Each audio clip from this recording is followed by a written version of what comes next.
Hey everyone, welcome back. Today's topic is something you simply cannot understand, unless you have actually lived in Korea. Korea and the United States feel worlds apart geographically, but you probably know Korea pretty well already. K-pop, Korean food, K-dramas. Korean culture has been everywhere in America lately. But after hearing what I am about to tell you, I think you will say, wait, Korea and America seem so different. How did things get this extreme? Today's topic is Korea's hierarchy culture. Age, education, workplace, neighborhood, and even the square footage of your apartment. In Korea, everything gets ranked. And if you fall outside that ranking, the pressure is quiet but relentless. This is not a criticism of Korean people. But there is a core truth about Korean society that is almost impossible to understand from the outside. Chapter 1. The Age Hierarchy. Let's start with the most fundamental ranking of all. Age. In America, treating older people with respect is generally expected. But in Korea, it operates on a completely different level. When Koreans meet someone for the first time, one of the first things they ask is, 몇 살이에요? Meaning, how old are you? In America, asking someone's age right when you meet them would feel pretty rude. But in Korea, not knowing someone's age means you literally do not know how to speak to them. This is because Korean has two completely separate speech modes: formal polite speech and casual informal speech. If someone is even 1 year older than you, you are expected to use formal speech toward them. And if you are older, they will speak to you casually whether you like it or not. This is not just about word choice. The entire relationship is defined by age. Even co-workers who join the same company at the same time have a clear hierarchy if they were born in different years. In America, two people born in the same year are generally considered equals regardless of birth month. In Korea, even the month you were born in can matter. And here is where it gets even more surprising. Military service. All Korean men are required to serve in the military for roughly 18 to 21 months. When they return to university afterward, their younger classmates have already moved ahead academically, but the returning soldiers are older. This creates incredibly complex age hierarchies right on campus. Take a moment to think about this. Imagine having to know every single coworker's exact age and adjusting how you talk to each one of them accordingly. Every single day. Would that feel normal to you? Or would it feel exhausting? Chapter 2. The Education Hierarchy. Now let's talk about the most intense ranking in Korean society. Education. America has its Ivy League culture, right? Harvard, Yale, Princeton. Your university name absolutely affects your career opportunities. But Korea's education hierarchy takes that to a completely different extreme. In Korea, there is a term called SKY, Seoul National University, Korea University, and Yonsei University. SKY stands for the first letters of those three schools. Whether or not you get into one of those three schools is widely believed to determine the entire direction of your life. And an enormous number of Korean parents and students genuinely believe this. The Korean college entrance exam, the Sunung, is a full national event. Flights are rerouted or delayed during exam hours so the noise does not disturb test takers. Police officers escort students to exam venues so they are not late. So how late do you think Korean high school students study for this exam? 10 p.m.? 11 p.m.? The answer is that in many schools, classes and self-study sessions run until nearly midnight.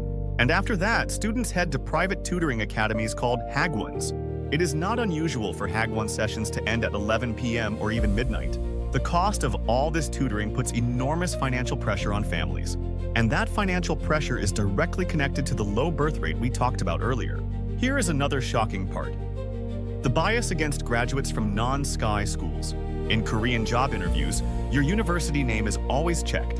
Two candidates with identical grades and identical skills. But one went to a SKY school and one did not.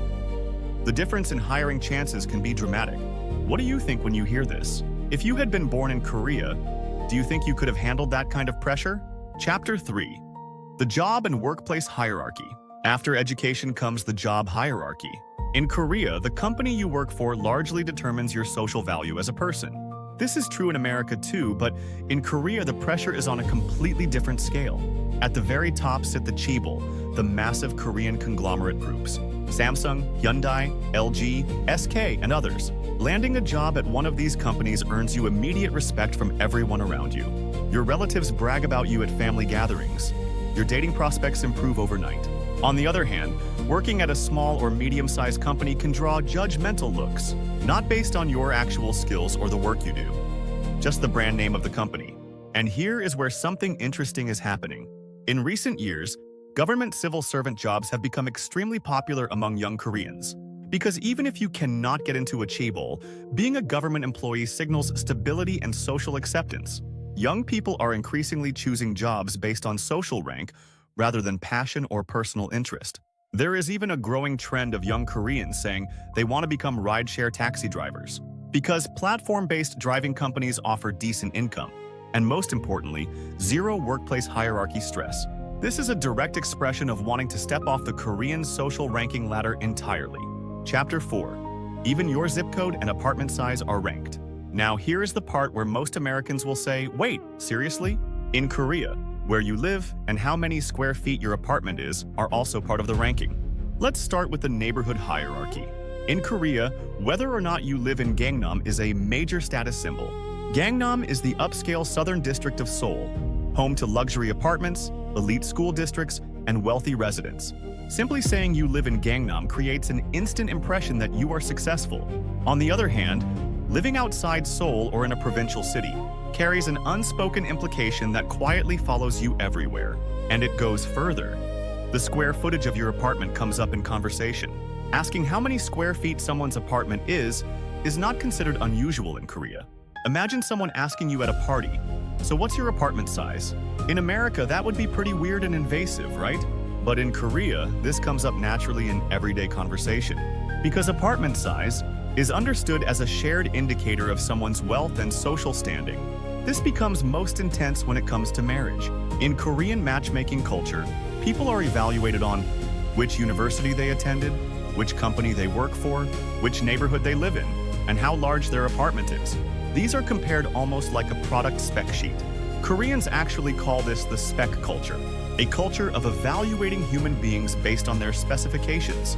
If someone handed you a spec sheet of your own life, how would that make you feel? Chapter 5.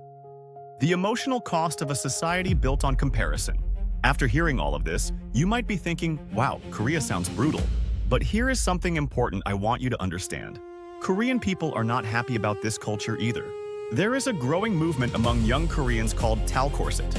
It literally means removing the corset, as in breaking free from the molds society forces on you. More young Koreans are questioning the standards for appearance, marriage, and career that were once considered automatic. And social media has poured fuel on the comparison fire. You open Instagram and see a friend eating at a Michelin-starred restaurant. Someone else is posting from a vacation in Europe. Another person just moved into a massive new apartment.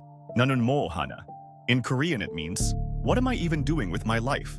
This feeling runs deep among Korean young people today. South Korea's suicide rate is among the highest in the OECD, and many experts point directly to the pressure of living in a society built on constant comparison. Closing.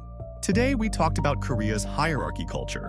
Age, education, job, neighborhood, apartment size. Everything gets tracked, compared, and ranked. This is not about Korean people being cruel or competitive by nature. The people living inside this system are also doing their best to survive under its weight. And slowly, a generation is beginning to push back. Before we wrap up, I want to leave you with something to think about.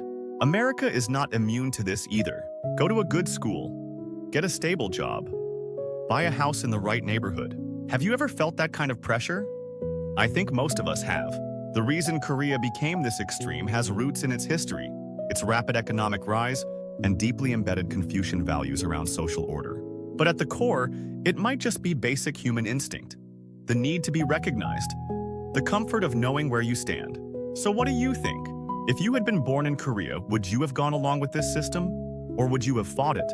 And honestly, do you see any version of this playing out in your own life or in American culture? Drop your thoughts in the comments. I genuinely want to hear what you think. Thank you so much for watching all the way through. See you in the next one.